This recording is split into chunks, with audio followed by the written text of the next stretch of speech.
Salut à tous, j'espère que vous allez bien. Donc, je reviens encore vers vous pour vous parler des choses de cette réalité du visible. Alors, comme je le dis constamment dans mes vidéos, que Salomon dit qu'il n'y a rien de nouveau. Ce qui a été, c'est ce qui est et c'est ce qui sera encore. Le physique est le reflet du non-visible et que Tété, qui est le Père, qui est le Créateur, parle tantôt d'une manière, tantôt d'une autre par son verbe et là, on y prend point garde. Alors, toi qui m'écoutes actuellement, si tu ne prenais pas garde autrefois, dès à présent, commence à prendre garde par rapport à ce que tu peux voir au travers de tes yeux, par rapport à ce que tu peux entendre par tes oreilles, par tous tes sens au travers de la nature. Analyse bien la situation, retiens ce qui est bon et maintenant, et voilà, partage-le avec tes enfants afin qu'ils puissent sortir de l'ignorance parce qu'il y a une formule, il y a une solution qui dit que l'homme, l'Église, périt faute de connaissance. Alors, il n'est pas bon que l'homme soit ignorant. Alors, voilà pourquoi je reviens encore vers vous pour vous partager en fait les histoires de cette réalité du visible, comme je l'ai dit au départ. Alors, on va parler en fait du mystère des ossements qui reprennent vie dont selon l'histoire que par soi-disant le personnage de Jésus lorsqu'il a rendu l'esprit étant sur le poteau lorsqu'on l'a pendu. Alors, donc, il y a un voile qui s'est déchiré et que les tombes, les sépulcres se sont ouverts et que les morts, soi-disant les saints, sont sortis en fait des tombes en fait. Alors, donc, on va entrer dans les écrits pour pouvoir comprendre ce qui s'est réellement passé, ce que ça représente réellement, parce que j'ai dit que ce personnage de ce Jésus, peu importe les noms qu'on va lui donner selon nos différentes langues, on vous fait de lui un personnage mystérieux, un personnage qui est venu sauver des personnes, un personnage qui, je ne sais pas, qui a fait des miracles, mais j'ai déjà fait des vidéos en fait et je suis en train de continuer, j'arrive pas à pas pour parler de toutes ces histoires de miracles, tout ça et tout, qu'on veut nous faire comprendre, vous nous fait gober là, en fait, et de tout profit de ça pour pouvoir extorquer de l'argent à certaines personnes, à certains ignorants, ceux qui ne comprennent pas, ceux qui n'ont pas le temps de lire. Mais nous sommes là, nous avons le temps de lire. Et nous, je viens briser les seaux afin d'exposer en fait ce qu'il en est, ce qui est caché derrière. Alors, donc, prenez vos bics, prenez vos cartables, prenez vos bibles également, vérifiez après moi et voilà, et analysons ensemble. Donc, je n'ai jamais écrit une bible, je n'ai jamais dit que quelqu'un, je vais dire quoi, le créateur m'a envoyé. Non, j'ai jamais déclaré cela. Donc, j'ai appris quelque chose et je viens partager en fait ce que j'ai appris. C'est un peu comme quelqu'un qui a appris par exemple les mathématiques et partage avec celui qui ne connaît pas encore. Mais dès que vous aurez connu, en fait, ce sera un jeu pour vous. Donc, voilà. Donc, j'ai dit même dans mon Facebook que je suis un coach en développement personnel. Donc, si vous trouvez que vous ressentez que vous voulez connaître comment cela se passe, vous pouvez me contacter également et on en parle et on en discute. Donc, c'est important. Alors, nous allons entrer dans le vif du sujet. On va aller dans le livre de Matthieu. Dans le livre de Matthieu. Il est dit au chapitre 27, à partir du verset 50, il est dit. Alors, Jésus poussa de nouveau un grand cri et rendit l'esprit. Est-ce que vous voyez? Donc, il a poussé un grand cri et il a rendu l'esprit. Mais qu'est-ce que... Donc, ça veut dire que c'est la mort en fait. Alors, qu'est-ce que les écrits nous parlent concernant la mort? Est-ce que vous voyez? Tu pousses un grand cri, mais tu es en train de mourir, pendant que tu es en train de mourir, pendant que tu es mort, ta mort en fait réveille d'autres morts. Mais toi tu es en train de partir dans la mort et ça réveille d'autres morts. D'autres nous font comprendre que dans les enseignements qu'il est entré dans le séjour des morts, il allait annoncer la bonne nouvelle là-bas et afin que cela soit sauvé. Mais attends, vraiment restez tranquille avec vos histoires que vous venez nous inventer parce que c'est écrit, vous ne voulez pas dire réellement qu'est-ce qu'il en est par rapport à cela. Ok, entrons donc, puisque les gens étaient déjà morts, et lui rend l'esprit, il va dans le livre, il va dans le séjour des morts, et puis, mais allons donc voir ce que Ecclésiaste nous dit par rapport à la mort. Allons voir cela. Comme si tu avais le pouvoir sur la mort. Toi qui es une créature, tu meurs, et tu as néanmoins, tu es conscient là-bas, dans ta mort là, et puis tu nous fais revenir en fait d'autres morts pendant que toi tu es en train de partir. Ok.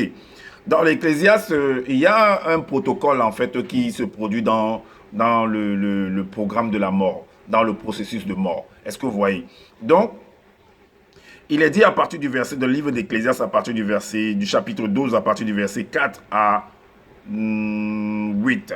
Il est dit, avant que s'obscurcisse le soleil et la lumière, la lune et les étoiles, et que les nuages reviennent après la pluie, Tant où les gardiens de la maison tremblent, où les hommes forts se courbent, où celles qui moulent s'arrêtent parce qu'elles sont diminuées, où ceux qui regardent par la fenêtre sont obscurcis, où les deux battants de la porte se ferment sur la rue quand s'abaisse le bruit de la meule, où l'on se lève au chant de l'oiseau, où s'affaiblissent toutes les filles du champ, où l'on redoute ce qui est élevé, où l'on a des terreurs en chemin, où l'amandier fleurit, où la sauterelle devient pesante et où la capre n'a plus d'effet, car l'homme s'en va dans sa demeure éternelle. L'homme s'en va dans sa demeure éternelle. Et il a été dit là-bas que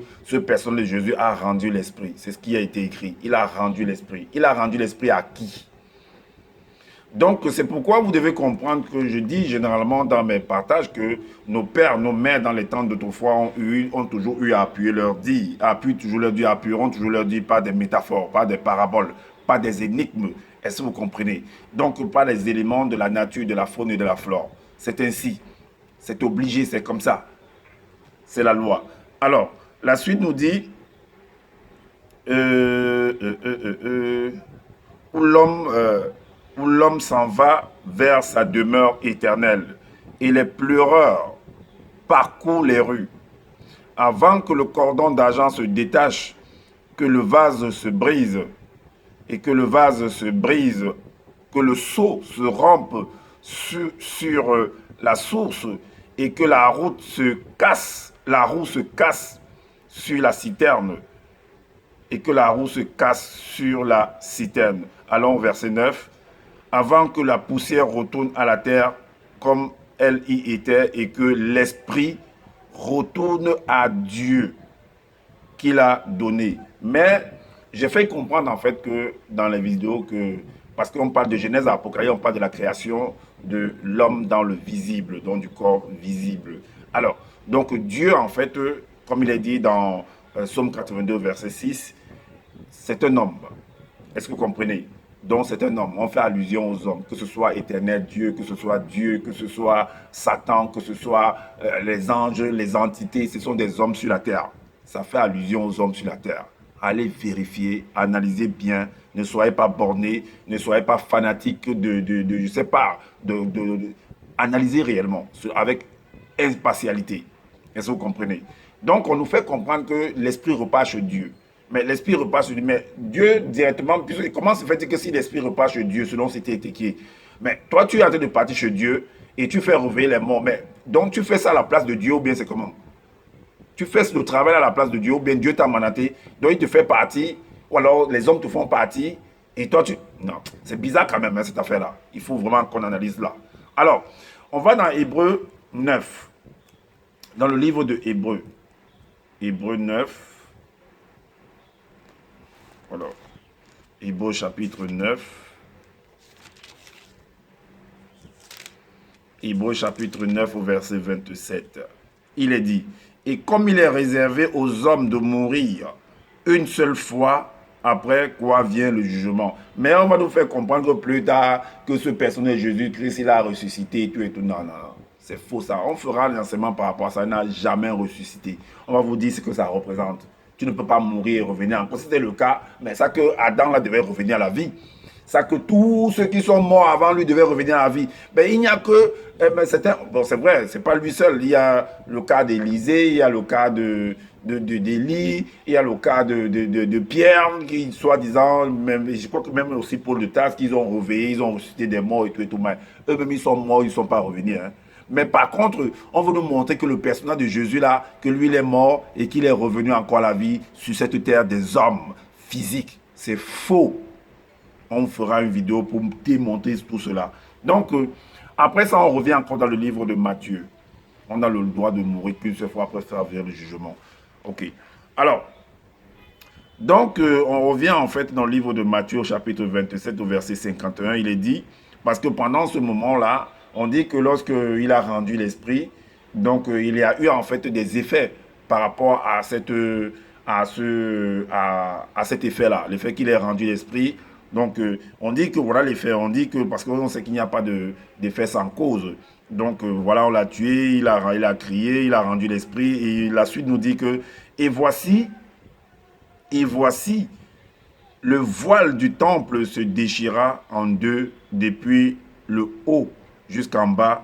La terre trembla, les rochers se fendit. Donc, voilà quelqu'un qui meurt, il rend l'esprit et il y a tremblement de terre sur, peut-être, on va dire, la région où il est. Depuis quand quelqu'un est mort sur cette terre, il y a eu tremblement de terre. Depuis quand un homme meurt et il y a tremblement de terre. Vous avez vu ça où? Vous avez entendu ça où? Parce qu'on veut centrer tout sur cette personne de Jésus. Pour faire montrer que non, c'est un homme mystérieux, c'est un homme hors du commun. Tout le monde est un homme hors du commun par rapport au fait que son corps intérieur vient d'au-delà du visible. Donc du commun des mortels, du commun du visible, de la chair. Ton esprit vient d'au-delà de là, au-dessus de ton, hors de la dimension du visible.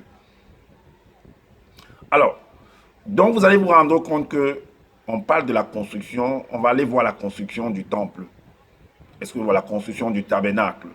Et vous allez vous rendre compte que cette construction, c'est un palais royal.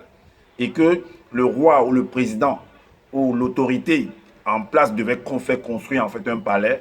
Et dans ce palais-là, il devait en fait, dans la présidence, on va dire comme ça, de tout pays, ou bien du palais dans un s'il y a dans un pays, il y a peut-être c'est un royaume, qu'il y a un roi là-bas. Et dans le palais, il y a ce qu'on appelle la loi qui est gardée, qui est conservée là-bas. C'est ce qu'on appelle la constitution d'un pays. Est-ce que vous voyez? Et on ne doit pas toucher à la constitution d'un pays parce que c'est ça qui régit en fait. C'est la force du pays en fait. La constitution, c'est la constitution qui est la fondation même du pays. On ne doit pas toucher à ça. Est-ce que vous voyez? Et on va déléguer en fait, on va dire en fait à ce roi ou à ce président de construire, de comment est-ce qu'il devait construire. Ça montre également dans une autre facette la franc-maçonnerie en fait. Donc la franc-maçonnerie, c'est le génie civil. Est-ce que vous voyez, on a voulu nous faire peur que les francs-maçons et tout et tout. Et c'est le génie civil, ça s'apprend à l'école. Et on te dit, ou alors ceux qui font par exemple dans la menuiserie, parce qu'il n'y a pas seulement que le génie civil, il y a la maçonnerie, il y a comment faire les lambris, comment faire les planchers, et ainsi de suite. Il y a ceux qui font aussi la ferraille, l'acier, ça entre dans la construction également. Il y a beaucoup ceux qui font de la tuyauterie également, la plomberie. Tout ça entre, ceux qui font de l'électricité également, qui entrent également là, dans la construction. Il y a les carreleurs, il y a beaucoup d'ouvriers qui entrent dans la construction en fait d'un temple. Donc, on va aller en fait dans le livre de Chroniques. Après avoir lu, on va aller dans le livre de Chroniques. Que c'était la construction d'un temple. Parce que c'était une initiation. Il était en train de, on était en train d'initier en fait les personnes à comprendre en fait ce qui se passe. Mais comme j'ai dit que nos pères utilisent en fait des métaphores, des paraboles pour pouvoir s'exprimer. On va aller dans le livre de Chroniques, 2 Chroniques, 2 Chroniques. 2 Chroniques au chapitre 3, à partir du verset 1, il est dit: Salomon commença à bâtir la maison de l'Éternel à Jérusalem sur la montagne de Morija, qui avait été indiquée à David, son père, dans le lieu préparé par David sur l'aire d'Ornan, le Jébusien. On va au verset 7. Le verset 7 nous dit: il couvrit d'or la maison, il couvrit d'or la maison, les poutres, les seuils, les parois et les battants des portes, et il fit sculpter des chérubins sur les parois. Est-ce que vous voyez? C'est un peu comme cette parole qui dit que ceux qui ont fait des statues par exemple, de Jésus, de Marie, sur de bois et tout. Donc, c'est l'artisan qui fait tout ça. Et ça n'a pas l'être et le mouvement. Ce n'est pas parce qu'on va faire un oiseau, il ne sait pas, avec des ailes, on dit que c'est un chérubin, on va lui donner le nom, l'identifiant de chérubin. Ça ne veut pas dire que si tu touches à ça, c'est un problème. Non.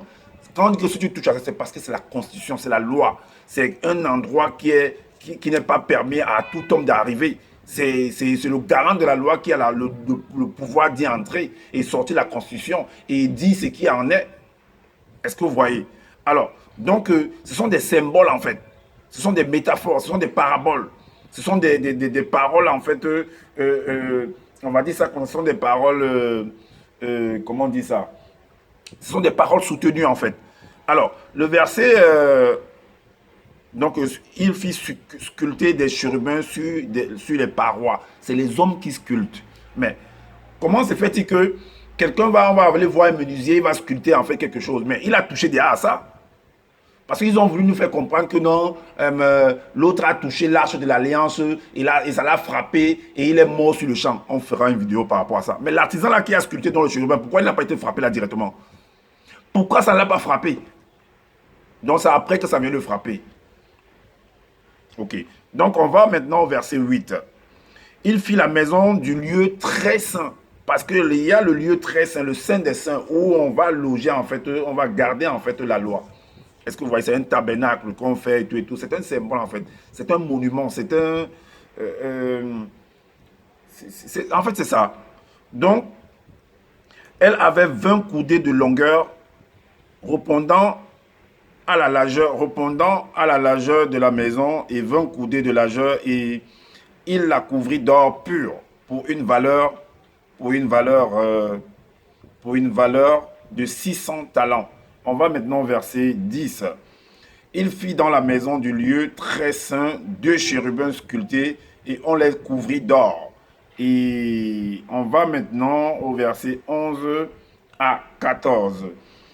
Les ailes des chérubins avaient 20 coudées de longueur, l'aile du premier, longue de 5 coudées, touchait au mur de la maison, et l'autre aile longue de 5 coudées touchait à l'aile du second chérubin. L'aile du second chérubin, longue de 5 coudées, touchait au mur de la maison, et l'autre aile longue de 5 coudées joignait l'aile du premier chérubin. On a dit jusqu'au verset 14. Au verset 13 nous dit: les ailes de ces chérubins déployées avaient 20 coudées. Ils étaient debout sur leurs pieds. Étaient debout sur leurs pieds, la face tournée vers la maison. Il fit le voile bleu. Il fit le voile bleu, pourpre et cramoisi, et de byssus. Et il y représenta des chérubins. Est-ce que vous voyez? Donc, voilà un peu la construction. Et maintenant, même le livre de Rois parle de ça. C'est le même récit qui se retrouve dans le livre de Rois.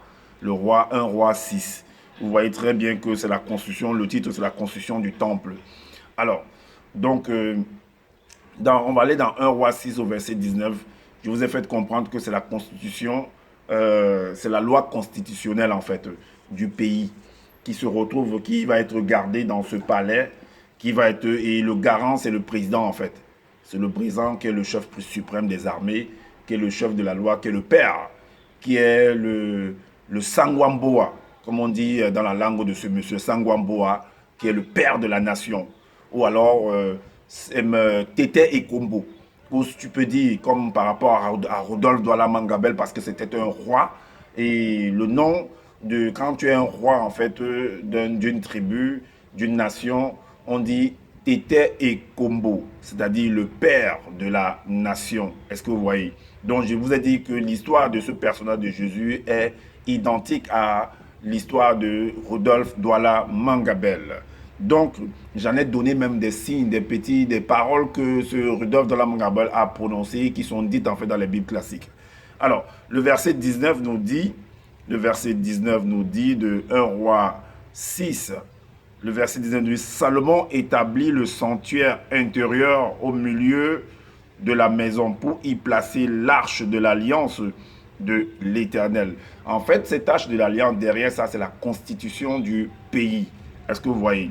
Donc, alors, c'est des institutions, en fait, dont les hautes institutions qui sont établies, qui sont gardées, qui sont conservées dans ce lieu très, très saint. Et ça va représenter, vous allez voir qu'à la fin, vous allez voir ce que ça va représenter, en fait, dans une autre facette. Alors, donc, on vient de lire le verset 19. On va aller également dans le livre de Exode, parce que même là-bas, il a été demandé à Moïse comment est-ce qu'il devait construire cela. Et pour que Moïse, quand il ne va pas construire seul, il va chercher des ouvriers. pour le faire. Est-ce que vous voyez? Donc, dans Exode 26, le titre, c'est Description du tabernacle. Donc, alors, à partir du verset 31, il est dit, tu feras un voile bleu pourpre de cramoisi et de fin lin retors. Il sera artistement travaillé et l'on y représentera des chérubins. C'est des sculptures en bois, en métal, en acier, peu importe, il y a toutes sortes de sculptures. On peut le faire de plusieurs matières. Et le verset 33 nous dit, tu mettras le voile au-dessus des agrafes, au-dessous des agrafes. Et c'est là, en dedans du voile, que tu feras entrer l'arche du témoignage. Le voile vous servira de séparation entre le lieu saint et le lieu très saint. Est-ce que vous comprenez? Alors, maintenant, on va aller dans le livre de la Genèse 3 au verset 22.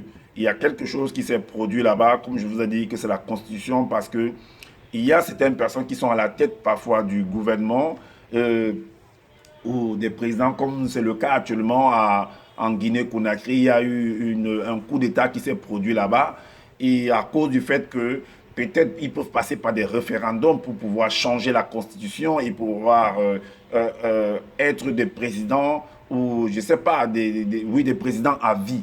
Et vous allez voir que quand ils vont vouloir, certains individus, certains personnels, certains personnages vont vouloir le faire, il y aura en fait des opposants qui vont se lever pour venir faire un coup d'État, afin que cela n'ait pas lieu. Est-ce que vous comprenez?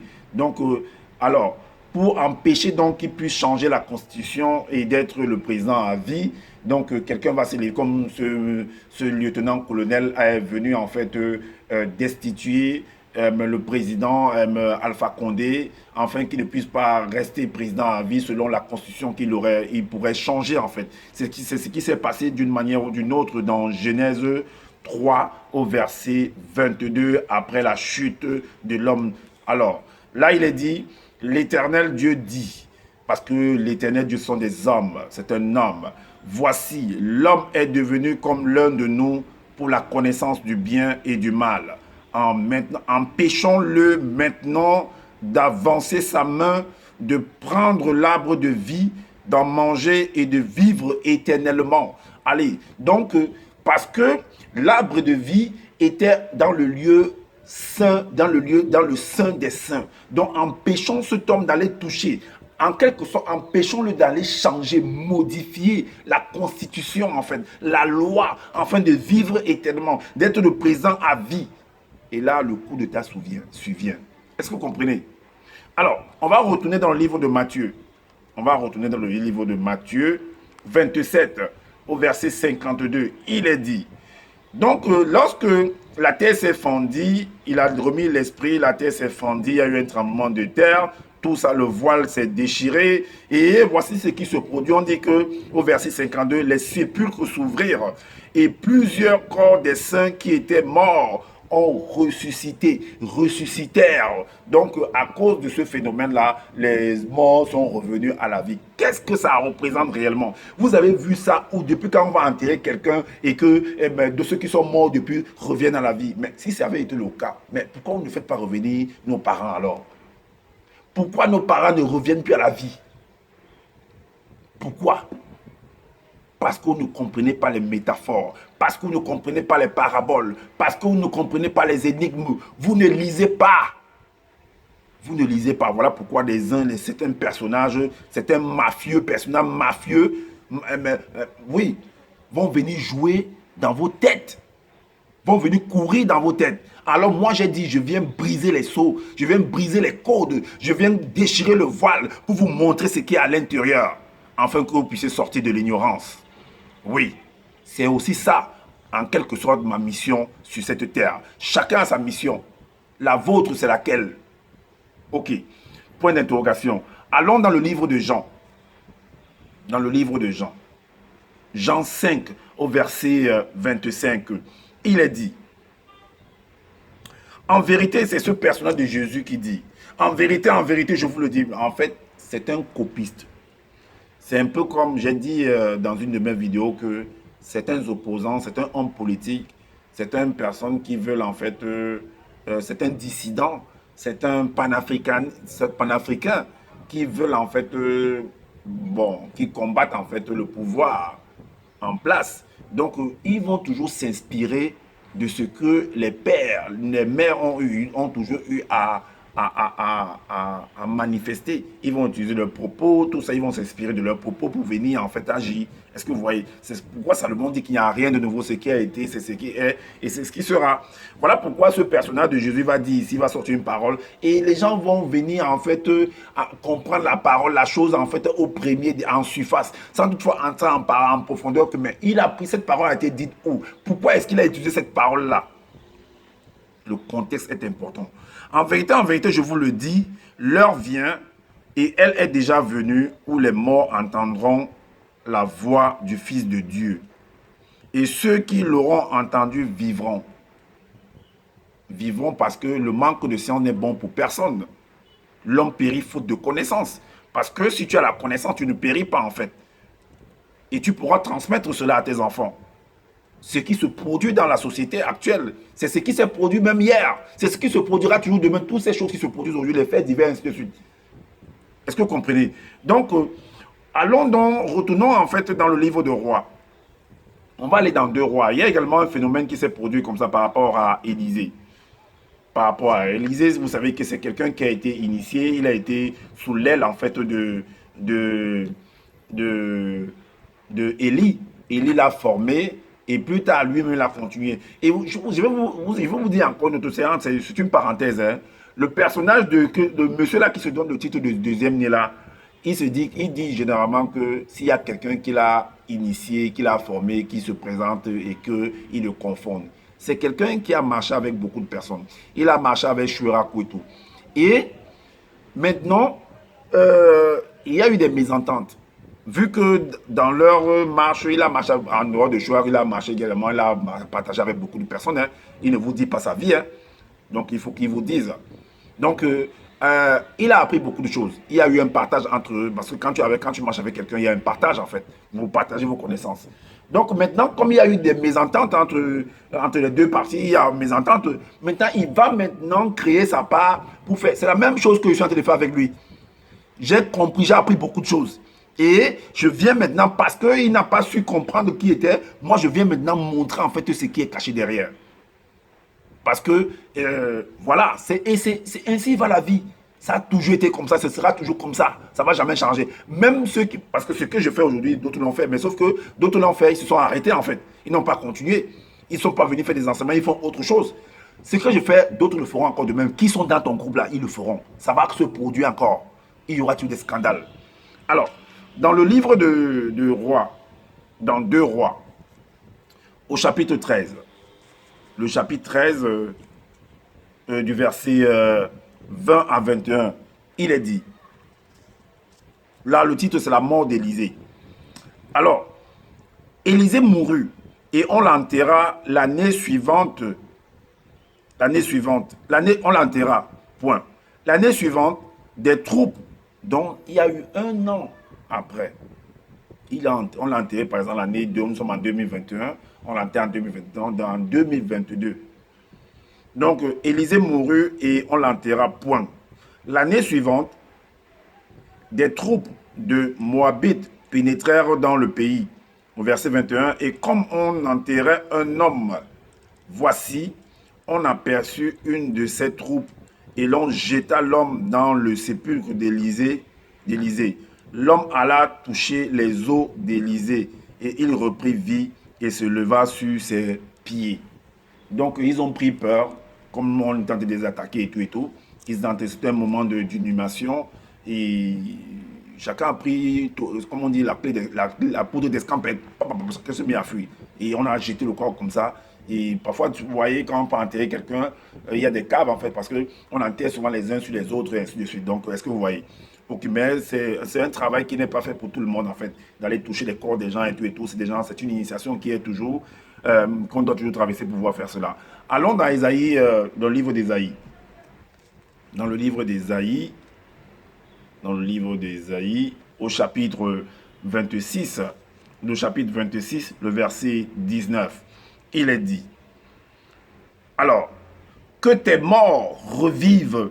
Le titre, c'est Cantique des rachetés. Le Cantique des rachetés. Que tes morts revivent. Que mes cadavres se relèvent. Réveillez-vous et tressaillez de joie, habitants de la poussière, car ta rosée est une rosée vivifiante, et la terre redonnera le jour aux ombres. Est-ce que vous comprenez? C'est des métaphores. Comprenez bien le cheminement. Hein? On va aller dans Apocalypse, dans le livre d'Apocalypse chapitre 11, au verset 7. Le verset 7, on va lire le verset 7, le verset 8 et le verset 11. Alors, là, il est dit que quand ils auront achevé leur témoignage, c'est par rapport, on parle des deux témoins, et les deux témoins, vous allez vous rendre compte également que c'est un personnage, c'est un homme, un porte-parole qui est accompagné qui a la connaissance, maintenant qui vient s'adresser à la population, et voilà, donc la connaissance accompagne, en fait, accompagne l'homme. Le souffle, la force agissante du Créateur accompagne l'homme dans ses œuvres. Est-ce que vous voyez? Donc, dans l'accomplissement de ses œuvres. Alors, quand ils auront achevé leur témoignage, la bête, vous voyez, ce sont des métaphores. La bête, en fait, c'est toujours des gouvernements, en fait. Donc, c'est toujours des personnes qui sont derrière ces nominations, ces identifiants-là. Donc, la bête qui monte de l'abîme leur fera la guerre, les vaincra et les tuera. Est-ce que vous voyez? C'est pourquoi beaucoup de martyrs, il y a eu des martyrs et ainsi de suite. Le verset, en fait, 8 nous dit, et leurs cadavres seront sur la place de la grande ville. On a tué des personnes, on les a traînées en fait sur les places publiques. Est-ce que vous voyez? Ceux qui se sont dit que, ceux qui ont voulu en fait s'entêter pour voilà, briguer des mandats et ne pas vous quitter quand donc ça a créé, on les a traînés comme les anciens présidents dans les temps d'autrefois. Et qui est appelé dans un sens spirituel Sodome et Égypte, là même où leur Seigneur a été crucifié. Vous voyez, c'est toujours des copies, c'est toujours Il n'y a rien de nouveau en fait. Alors, on va maintenant au verset 11. Il est dit, après les 3 jours et demi, un esprit de vie venant de Dieu entra en eux, parce que ces hommes étaient morts en fait. Donc l'esprit de Dieu entra en eux, venant de Dieu entra en eux, et ils se tinrent sur leurs 2 pieds, et une grande crainte s'empara de ceux qui les voyaient. Est-ce que vous voyez, ce sont des métaphores. Maintenant, on va aller en fait dans la révélation pour comprendre. Bon, ce sera la première révélation pour comprendre en fait ce que ça représente. Comment est-ce que les gens reviennent à la vie? Comment est-ce que tout ça, qu'est-ce qui se passe réellement là derrière? Est-ce que vous voyez? On va aller dans le livre de Ézéchiel. Le livre d'Ézéchiel au chapitre 37. Le chapitre 37, à partir du verset 1 à 14. Le titre, c'est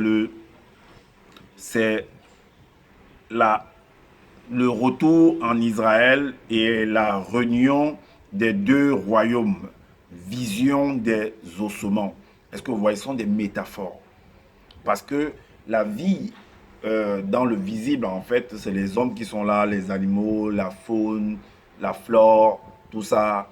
Et il y a il y a la loi, il y a les gouvernements qui sont là mis en place pour pouvoir gérer. Il y a la manière d'expliquer en utilisant en fait des métaphores pour ne pas t'amener à vite comprendre, et c'est à toi en fait. C'est un peu comme à l'école en fait. C'est un peu comme dans c'est un peu comme les équations. On va dire X, Y. Mais tu vas te demander X c'est quoi, Y c'est quoi. Ce sont des identifiants, ce sont des métaphores. Ça représente quelque chose. On va dire par exemple l'ensemble R, l'ensemble Z. Tu vas te dire que waouh, mais qu'est-ce qui ne va même pas? Qu'est-ce qu'on me raconte là? Tu ne vas pas comprendre. Mais cet ensemble-là, il y a quelque chose qui est derrière cela. Est-ce que vous voyez? Donc, c'est un peu comme des mathématiques. Et pour pouvoir arriver à la solution, faire des développements, faire voilà, des simplifications et tout, dont il faut apprendre. C'est une initiation.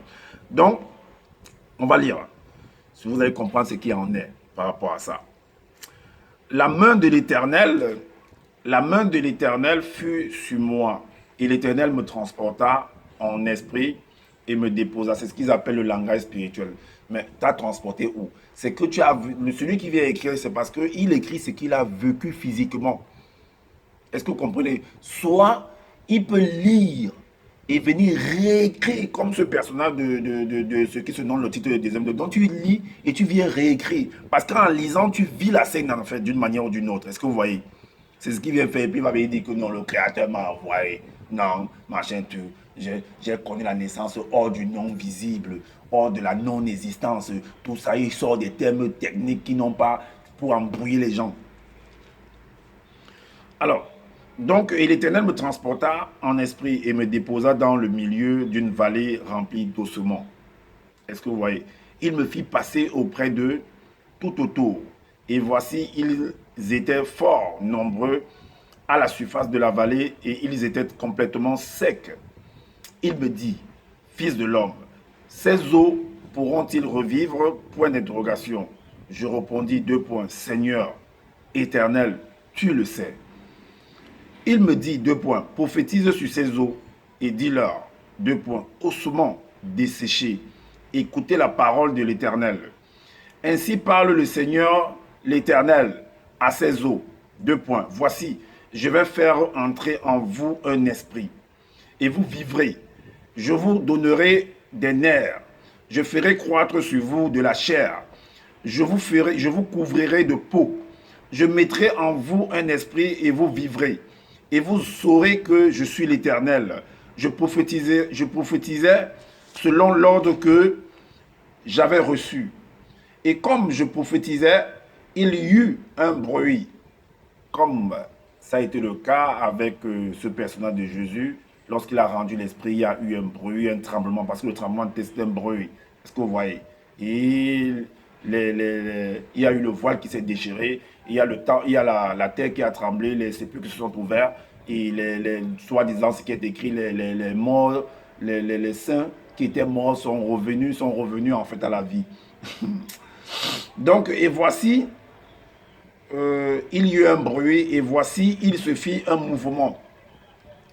Et les eaux s'approchèrent les uns des autres. Je regardais, et voici, il leur vint des nerfs, la chair. Donc, on voit comment on voit la constitution, en fait, la reconstitution, en fait, d'un être, en fait. Alors, la chair crue, et la peau les couvrit par-dessus, mais il n'y avait point en eux d'esprit. Il me dit, deux points, prophétise et parle à l'esprit. Prophétise, fils de l'homme, et dis à l'esprit, deux points, ainsi parle le Seigneur, l'Éternel, deux points, esprit, viens des quatre vents, souffle sur ces morts et qu'ils revivent. Je prophétisais selon l'ordre qu'il m'avait donné, et l'esprit entra en eux, et il reprit vie. Et ils se tinrent sur leurs pieds, comme ça a été le cas avec Apocalypse 11. Sur leurs pieds, c'était une armée nombreuse, c'était deux points, c'était une armée nombreuse, très nombreuse.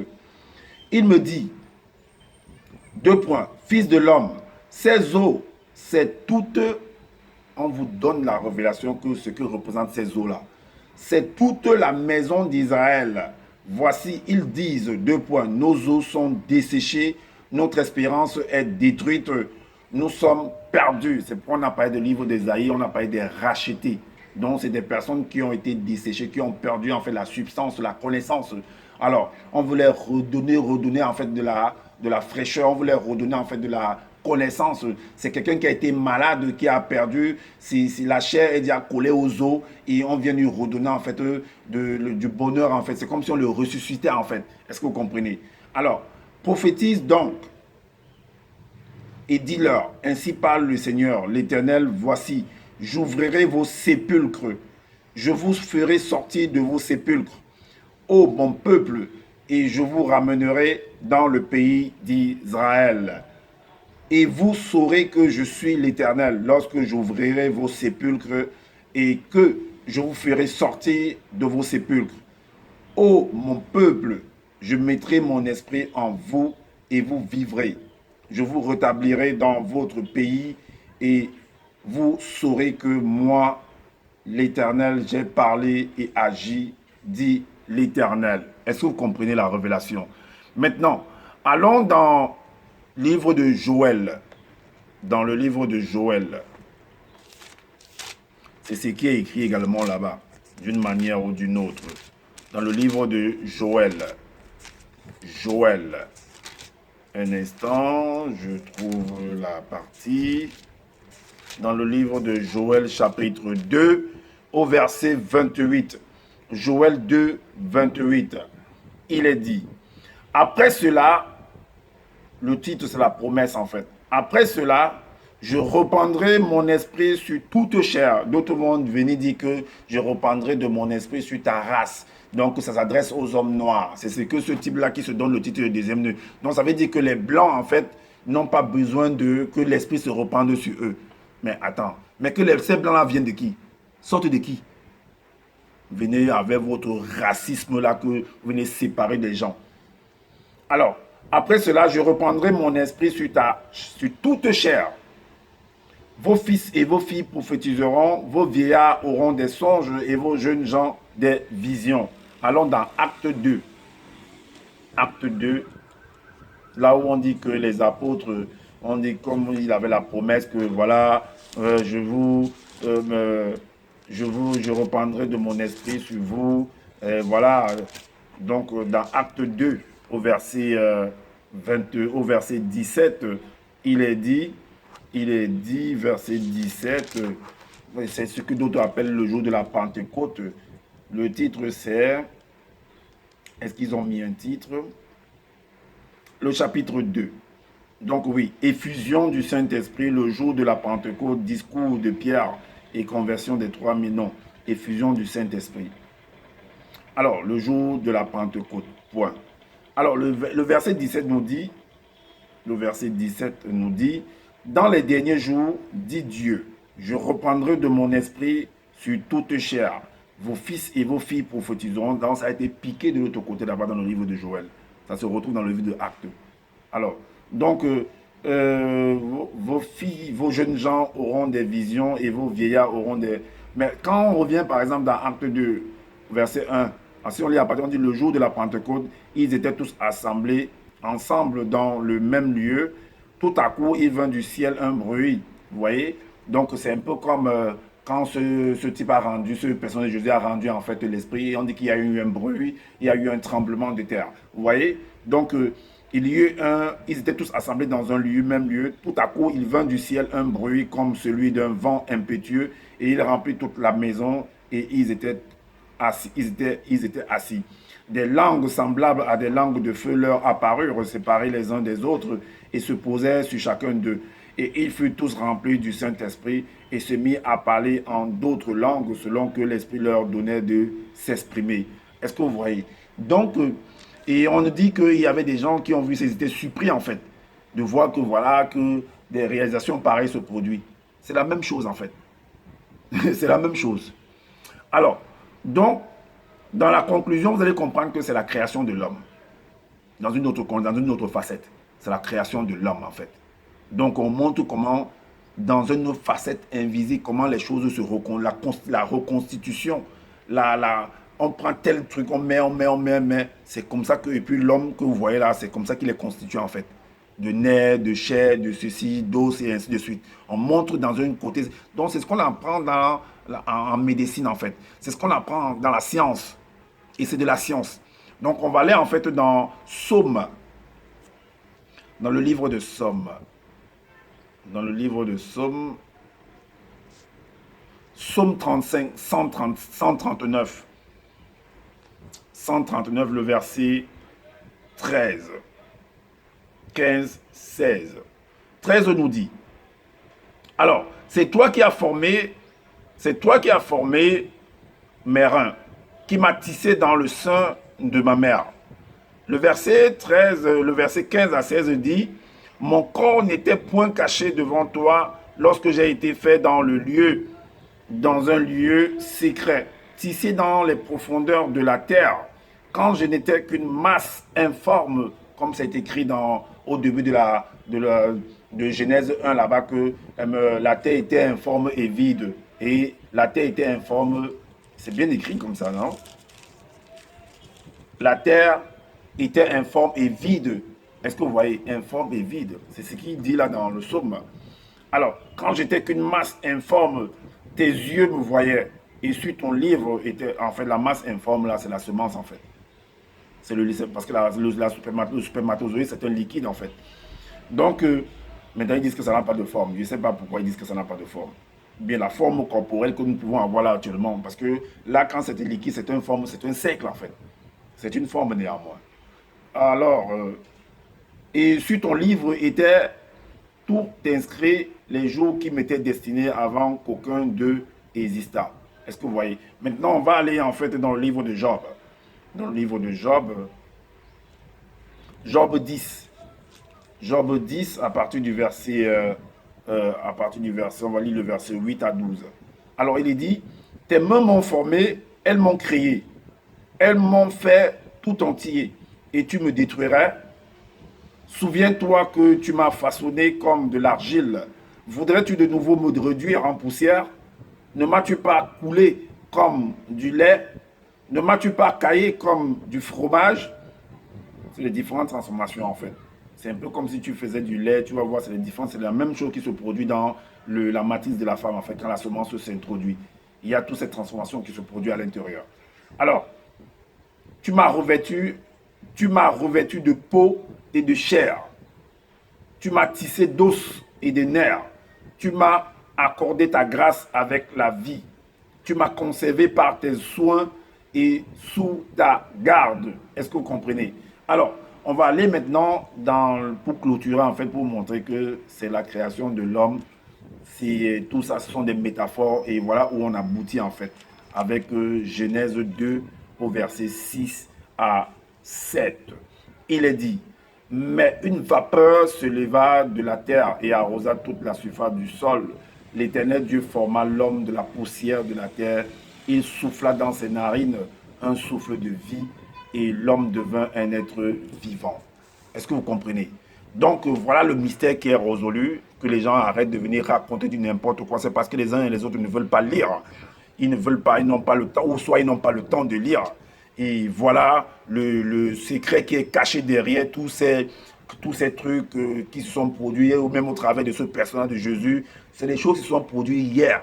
Donc on veut mettre, en fait, coller sur cette personne-là que non, c'est un personnage mystérieux, c'est un personnage, c'est lui qui va te sauver. Non, on est en train de décoder, en fait, les choses qui se passent quotidiennement. Parce que la vie de l'esprit, c'est une vie courante. La vie, c'est pourquoi on dit que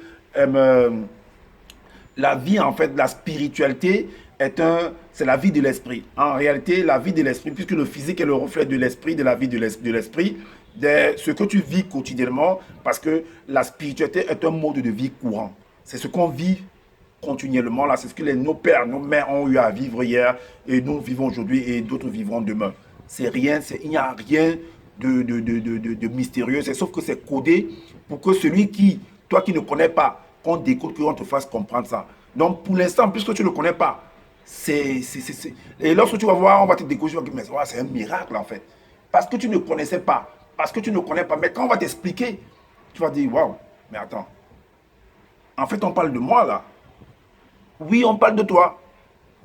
Alors, partagez massivement cette vidéo si, en fait, de faire connaître en fait ce qu'il en est, et laissez-nous des commentaires également de ce que vous avez compris, de ce que vous pensez également.